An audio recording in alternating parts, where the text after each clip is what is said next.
उतई थाना क्षेत्र मुड़पार गांव। आप मेरे पीछे जो खदान देख रहे हैं ये इसी गांव में खदान है, और ये तो सिर्फ एक खदान है, ऐसे 30 से 35 खदान इस गांव में है। एक जमीन को खोद खोद कर इसमें से पत्थर निकालना, उसका गिट्टी बनाना और फिर सप्लाई करना। माइनिंग की परमिशन मिलती है, मगर क्या परमिशन में जो नियम और शर्तें लिखी होती है उनका पालन होता है? जितनी चौड़ाई तक आप माइनिंग कर सकते हैं, जो जमीन आवंटित की जाती है, क्या उतने में ही माइनिंग होती है या अवैध रूप से उससे बढ़कर माइनिंग हो जाती है? गहराई का मापदंड जो तय किया जाता है, क्या उतनी गहराई तक ही माइनिंग की जाती है? क्या माइनिंग करने वाले इतने शरीफ हैं कि वो पूरे नियमों का पालन करते हैं, या अवैध रूप से गहराई बढ़ाते चले जाते हैं? और जो भी माइनिंग के लिए मापदंड तय किए गए हैं, जो भी माइनिंग के लिए नियम व शर्तें लिखी गई है, क्या वो सारी चीजों का पालन हो रहा है? और उन गांव वालों का क्या, जो इन माइनिंग खदानों के बीचों बीच रहते हैं? जब ब्लास्टिंग होती है यहाँ माइनिंग खदान में, तो उनके घर के खिड़की दरवाजे हिलने लगते हैं, दीवारें हिलने लगती हैं। जब ब्लास्ट होकर यहाँ से पत्थर के छींटे उड़ते हैं तो उनके घर के सीट टूट जाते हैं, और आप घर में आराम से चैन की नींद सो रहे हो, तब अचानक से पत्थर आए तो क्या होगा? अगर वो उस पत्थर से किसी को चोट लग जाए तो क्या होगा? उसका जिम्मेदार कौन होगा? क्या माइनिंग खदान वाले उसकी जिम्मेदारी लेंगे? गांव में जिस सड़क में यहाँ माइनिंग खदान से जो गिट्टी पत्थर निकल कर जाते हैं हैवी व्हीकल में लोड होकर, वो सड़क खराब हो रही है, उसका जिम्मेदार कौन हो? मुड़पार गांव में आज हम आ पहुंचे हैं क्योंकि 2 तारीख को एक माइनिंग में ब्लास्ट होता है। आशीष यादव की माइनिंग में ब्लास्ट होता है, और वहां उस ब्लास्ट से एक शख्स के घर में पत्थर जा गिरता है, सीट टूटता है, और उसके बुजुर्ग माँ पिताजी हो खाना खा रहे होते हैं, अचानक उनके सामने आकर पत्थर गिरता है और वो हड़बड़ा जाते हैं, घबरा जाते हैं। उनके घर भी जाएंगे, गांव वालों से भी बात करेंगे कि इस 30-35 चल रहे खदान से उनका कितना नुकसान हो रहा है। कईयों की जमीन पर भी कब्जा कर लिया गया है, कईयों के खेत में खेती करने के लिए जगह नहीं है, और इस माइनिंग से उड़ रहे धूल गिट्टी ये सब से खेत भी बंजर होते चले जा रहे हैं। सारी जिम्मेदारी लेगा कौन? इनकी जांच करेगा कौन? और नियमित रूप से बराबर जांच हो क्यों नहीं पा रही है? जांच होती है तो उसकी रिपोर्ट कहाँ है? तमाम चीजों के लिए आज हम आ पहुंचे हैं इस मुड़पार गांव में। यहाँ के गांव वासियों से बात करेंगे कि आखिर ये माइनिंग की समस्या कितनी बड़ी है, कितने साल पुरानी है, और कब से वो इस चीजों को झेलते हुए आ रहे हैं। बने रहिएगा हमारे साथ, आगे वीडियो में सारी रोचक चीजें हम आपको दिखाने का प्रयास करेंगे। सोचिए, आप घर में इत्मीनान से खाना खाने बैठे हैं और अचानक से छत से एक पत्थर आ गिरता है। छत को चीरते हुए एक पत्थर आपके ठीक सामने आता है। ये आमतौर पर इंसान हड़बड़ा जाएगा, घबरा जाएगा, और वही चीज हुआ। उतई थाना क्षेत्र अंतर्गत मुड़ापार एक गांव है जहां पर धड़ल्ले से माइनिंग का काम चलता है। यहाँ इतनी खदानें हैं, इतने पत्थर तोड़े जाते हैं, और पत्थर तोड़ने के लिए ब्लास्टिंग का प्रयोग किया जाता है। और जब ब्लास्टिंग होती है तो आसपास के गांव वालों को कई सारी तकलीफें होती हैं।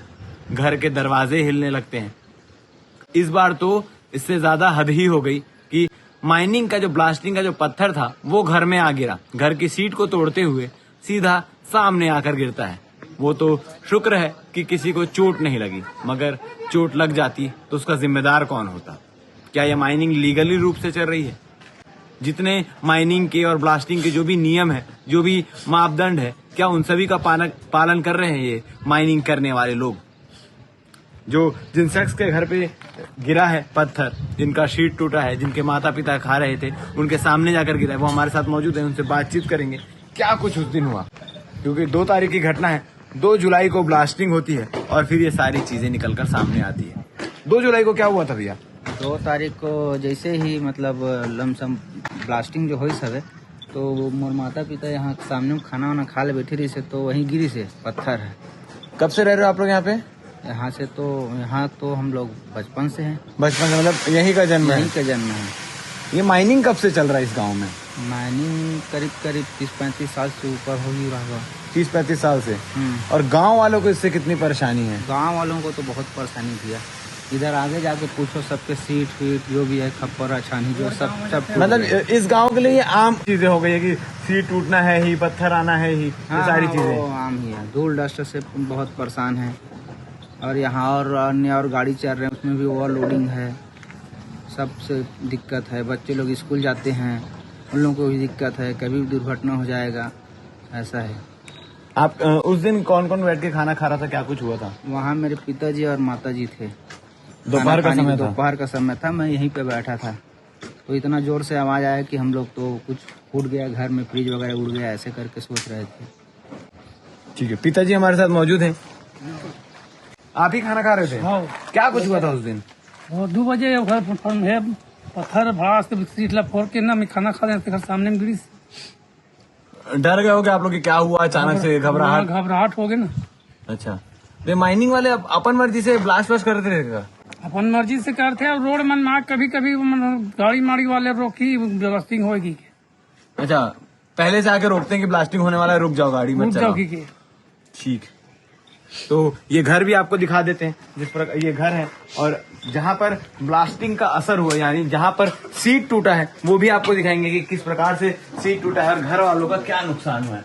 ये सीट है क्योंकि एक छोटे साइज का पत्थर आके गिरा था और यहीं पर घर वाले बैठकर, ये पीढ़ा रखा हुआ है, इसी जगह पर पीढ़ा लगा हुआ था और घर वाले बैठकर खाना खा रहे थे और तभी पत्थर यहाँ से आकर नीचे गिरता है। अगर 4 फीट 3 फीट का अगर फासला होता तो किसी के सर पे भी चोट लग सकती थी और इस प्रकार की चीजें इस गांव में लगातार होती आ रही है। वीडियो में देखा होगा किस प्रकार से पूरी धड़ल्ले से माइनिंग चल रही है, किस प्रकार से सारी चीजें ये खदान वाले लोग अपनी मनमर्जी कर रहे हैं। अब जांच का विषय ये है कि क्या माइनिंग के जितने पैमाने होते हैं उन सभी पैमानों का मान रखा जा रहा है, उन सभी पैमानों पर ये माइनिंग वाले खरे उतर रहे हैं या अपनी मनमर्जी से अवैध रूप से धड़ल्ले से माइनिंग, धड़ल्ले से खदान चला रहे हैं। गांव के कुछ लोग भी हमारे साथ मौजूद हैं, उनसे भी बातचीत करेंगे कि गांव के लोग कितना परेशान हैं। इस वक्त हम खड़े हैं आशीष यादव के माइनिंग जहां पर हो रही है उसके खदान के पास में, और यहाँ पर किसानों के खेत पे भी कब्जा कर लिया गया है। किसान हमारे साथ मौजूद हैं क्योंकि हम जिस दुकान में गए थे दुकान का संचालन भी करते हैं, तो बाद में बातें निकली कि उनके खेत में भी कब्जा किया गया है। तो हम खेत तक आ पहुंचे हैं। कहाँ से कहाँ तक खेत है भैया? ये ना आगे से लेके ना पूरा ना 4 एकड़ तक का ना प्लाट मेरा पूरा वो आगे तक का पूरा है, और यहाँ पे पूरा आशीष यादव द्वारा ये क्या बोलते हैं ये गिट्टी पूरा बना के। तो आपसे परमिशन लेके रखा है? कोई परमिशन नहीं लिए। कुछ मुआवजा देते हैं उसको? नहीं, भैया आपका खेत कुछ मुआवजा नहीं, जबरदस्ती टाइप का डाल दिए हैं। बहुत ही ज्यादा दिक्कत हो रहा है। इस साल ना हम लोग इसमें धान का फसल भी नहीं लगा सकते। एक तो बारिश के वजह से ना बहुत दिक्कत हो गया है। डाल के रखे हम लोग धान का बीजा, बारिश होगा तो लगाएंगे करके, तो इस साल अभी बारिश हुआ ही नहीं है इसलिए पूरा ऐसे ही पड़ा है। और साथ में ये ऊपर से इस साल कब्जा कर लिए जबरदस्ती टाइप का। बोलने पे बोलते हैं जो नहीं हटाएंगे करके, सीधा बोलते हैं नहीं हटाएंगे करके। नियम के तहत तो कुछ ऐसे भी नियम है क्या कि नहर से जो माइनिंग है वो दूर रहनी चाहिए? हाँ। कितनी दूरी का नियम आपको बताया गया है? 50 मीटर का दूरी बताया गया है नहर से। और ये नहर और से महज 2 मीटर की दूरी होगी? हाँ, महज 1 ही मीटर की दूरी है भैया।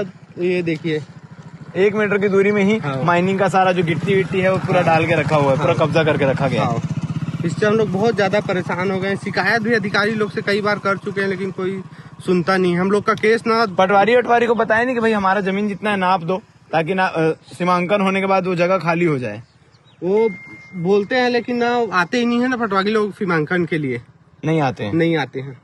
तो समस्या है कि खेत को भी कब्जा कर लिया गया है। खेत पे भी ये जो माइनिंग का गिट्टी है ये डाल कर रखा गया है और मना करने पे साफ तौर पे कहा जाता है कि इसको हम नहीं हटाएंगे। मतलब माइनिंग के साथ साथ यहाँ दादागिरी भी चल रही है। जिस गांव में माइनिंग होता है, क्योंकि देखा जाता है कि अगर गांव की समस्या या शहर की भी समस्या अगर जाननी है तो ऐसे जगह पे जाकर बैठ जाइए जहां पर लोग रोजाना बैठे रहते हैं, माहौल जमाते हैं और बैठकर चर्चा करते हैं, क्योंकि वहां पर एक दूसरे के दुख सुख को भी बांटा जाता है। दुकान है, गरम गरम भजिया तलने का काम हो रहा है। इतनी परेशानी है माइनिंग वालों से। बहुत ज्यादा परेशान है हम लोग तो माइनिंग से। आए दिन घर से लेके पूरा रोड तक पूरा धूल से एकदम ही ज्यादा। आपको तो दुकान है, दुकान में भी धूल आ जाता होगा? दुकान धूल पत्थर के मारे हम लोग बहुत परेशान है। ये पूरा सीट वाला वो है ना पूरा टूट गया था हम लोग का एक बार। तो इसका भरपाई कौन करता है? माइनिंग वाले करते हैं? कोई नहीं करता है भरपाई। अच्छा, कोई नहीं करता भरपाई वगैरह, बस धड़ल्ले से माइनिंग चल रहा है। माइनिंग चल रहा है। आप यहाँ तक कि मेरे खेत में ना पूरा ना एकदम पूरा गिट्टी पत्थर पूरा ऐसे ही पड़ा है। हम लोग को अभी खेती किसानी करने में बहुत ज्यादा ही दिक्कत हो रहा है। पूरा धूल और गिट्टी माइनिंग का वहाँ पर आ गया पूरा पड़ा है ऐसे ही। आप चलिए, आपको दिखा रहे हैं। अभी चलते हैं। हाँ। और भी गांव के लोग यहाँ पर मौजूद हैं क्योंकि जमावड़ा है। कितनी परेशानी हो रही है भैया माइनिंग से, और क्या क्या परेशानी हो रही है? परेशानी तो बहुत है भैया। आप लोग कभी किसी के पास शिकायत किए हो कि माइनिंग से परेशानी हो रही है, भैया इस पर ध्यान दिया जाए? किया ना, अभी ये बीच में जन हुआ था ना, उसमें किया था। हाँ। क्या बोलते हैं, जांच वाच होगी, कुछ होगा? अब आगे पता नहीं भैया, आप ही लोग जानोगे। अच्छा, आप लोग कंप्लेन किए, उसके बाद कुछ हाँ। पता नहीं है? नहीं। ठीक। और सियान मन मौजूद है। यान मन के का सुनबे, यहाँ हमरो यहाँ शिविर लग रही है ढोर में, ग्राम पंचायत ढोर में, चुनकट्टम लग रही है, मुरपार में लग रही है। आज तक शिविर में का होते पर्यावरण के माध्यम से होते, फिर ना माइनिंग वाले कोई ध्यान नहीं दे। पेड़ लगाना है कहा थे, खदान वाले मतलब स्वयं मतलब जहाँ खदान में खत्म हो जाए, कोनो में कुछ भी हो जाए, आज तक अगर न मुआवजा नहीं मिले, न बीमा नहीं है, मात्र मजदूर को मेहनत कराना है। सड़क के हाल ला बता। वो तो कितना दिन पुराना सड़क है? ये साल भर हो सड़क है। इतना सुंदर सड़क साल भर? हाँ, इतना सुंदर सड़क बने रही है। अभी गड्ढा आप कैसे देख हो लो गए? हैं? गड्ढा कैसे हो गए? कई बार अब भाई यहाँ 10 चक्किया 12 चक्किया 16 चक्किया चढ़ना है, तो मतलब गड्ढा ही होना है, मजबूत सड़क नहीं बना, मतलब होना ही होना है। माइनिंग वालों के बारे में पता किया हो कि भाई वो लीगल चला रहे हैं, इलीगल चला रहे हैं? लीगल चला ही तब कुछ सुनाई नहीं है ना, मजदूर के सुनाई नहीं है। चाहे वो लीगल चला के सुनो चला लो, मन के हाथ के। पूरे गांव में कितना घर होगा जो परेशान होगा इस माइनिंग से? पूरा चुनकट्टा, मुरपाट, ढौर, अचानकपुर से लेकर पेड़े और छाटा तक मतलब परेशान है पूरा गांव। पूरा परेशान है? पूरा परेशान है माइनिंग से। यहाँ तक छाटम बोल्डर गिरे, चाहे यहाँ बोल्डर लगाए, मोर घर के दरवाजा हालते। प्लास्टिक होता तो घर का दरवाजे हिलते? हाँ, दरवाजे हिलते। 5 किलोमीटर अंतर तक जाते। तो लोग जो परेशान हो रहे हैं कि इतनी माइनिंग हो रही है, इस पूरे गांव में कितना खदान होगा? करीब 50 हो जाए, सब मिलाकर। सब मिला के कम से कम 30-35 तो आराम से। 30-35 खदान? हाँ। और सब में प्लास्टिक लगाता है? सब में प्लास्टिक लगाता है। तो रहवासी लोग यहाँ रहते हैं, प्लास्टिक से कितना प्रभाव पड़ रहा है, इसका कोई जांच नहीं करता? कोई जांच नहीं है। तो यहाँ तक बता रहा हूँ, शहर के मर के खदान में उसका बीमा में कुछ नहीं है ना। कई गाँव मरा है, कई बार मरे, तोप देते बात ला। तो यहाँ कोई माइनिंग वाले जांच कमेटी या कोई पैमाना चेक करे वाले कोई नहीं है? कंप्लेन करवे तब वो नहीं आए। आपके घर में जो पत्थर गिरा था, कौन से माइन से था, किसका खदान था वो? कुछ ये आशीष यादव का था। आशीष यादव का? जी। वो कब से यहाँ माइनिंग कर रहे हैं? वो होगा 10-15 साल से ऊपर ही होगा, ज्यादा हो गया, 20-25 साल होगा। और आपके घर से कितना दूर होगा वो खदान? 200 से 250 मीटर के आसपास होगा। 200 से 250, मतलब जब ब्लास्टिंग होता है तो 200, 250, 300 मीटर तक पत्थर जाता है उड़ के? आता है, अभी ब्लास्टिंग करवाते ना भैया, दिख जाएगा अपने आप कहाँ कहाँ जा रहा है। कहाँ जा रहे। इधर तो उस दिन मेरे यहाँ 2 तारीख को जब घटना हुआ है ना, तो 6-7 घर में वहाँ गिरा है। एक छोटे से बच्चा वहाँ सो रहा था ना, वहीं जाके गिरा पत्थर। उसकी माँ घबराई कभी कुछ हो जाएगा। ऐसा घटना बहुत मतलब बड़ा घटना। कुछ ऐसा हुआ है कि गाँव के लोग मतलब ये मजबूर हो गए कि भाई अब इस घर में नहीं रहना है? मजबूर जब मजबूरी में, वो मजबूरी, लेकिन वो कोई एक्शन ले भी नहीं पाते कि अधिकारी मन कर जा ही ना, तो उतना ओकर मन के ताकत नहीं है कि कहाँ जाना है, कहाँ क्या करना है, वो मतलब पता ही नहीं है। और वो मन ऐसे लगते कि जाबो तो सुनवाई। आधिकारिक दरवाजा खटखटा चप्पल गिरता है। तो वो मन घबरा गए हैं बहुत ज्यादा, लेकिन कोई एक सुनवाई होए नहीं। वहाँ जाबो हम वहाँ फरियाद लेके कलेक्ट्रेट जाबो या तो जहाँ भी जाना है अपन मल्ला मंत्रालय वगैरह कहीं भी जाना है, तो जाबो सुनवाई होए नहीं। अंत में ही सेठ का नौकरी करना है और कंप्लेन कर दे, वो ओखर बाद फिर नौकरी मांगबो तो सेठ नौकरी देवे नहीं। भाई ते कंप्लेन करे तो मैं तो काबर काम दूँ, रोजगार काबर दूँ, ऐसे करके मतलब धमकी देते। एक वैसे ना मजदूर वर्ग कोई जाए नहीं। ऐसे है कोई शिकायत करते तो अधिकारी गण मन एक्शन ले, थोड़ा से घबराते या कोई कारण दब जात हो। एक पूर्व में बहुत मतलब कार्रवाई हो है, लेकिन ऐसे सुनवाई ढंग से हो नहीं। एक मजदूर और थोड़ा घबराते।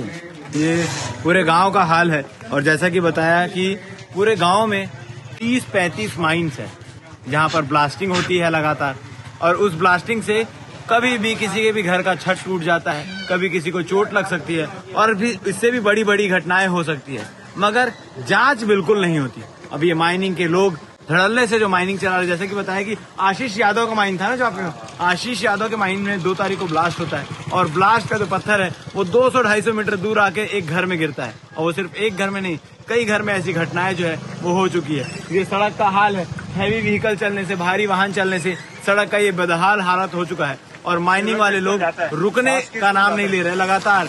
अब बात यह है कि कितनी जो माइनिंग करने वाले हैं वो कितने पैमाने को मानते हैं, क्योंकि जब आपको माइनिंग करने का परमिशन मिलता है तो उसके साथ कई सारे रूल्स और रेगुलेशन भी साथ में मिलते हैं कि आप कितने दूरी तक माइनिंग कर सकते हैं, कितनी गहराई तक माइनिंग कर सकते हैं।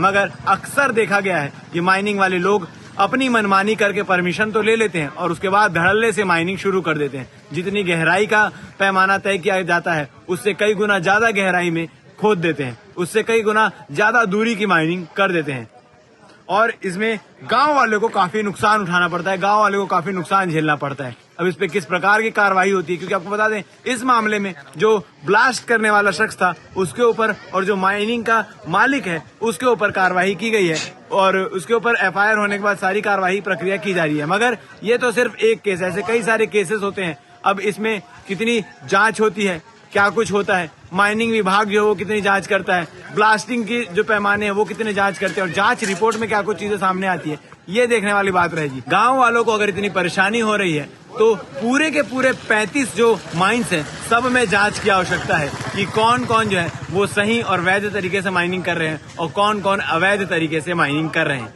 आपको ये खबर कैसी लगी और आप इन माइनिंग वालों के लिए क्या कहना चाहेंगे, कमेंट सेक्शन में कमेंट करके बता सकते हैं। धन्यवाद।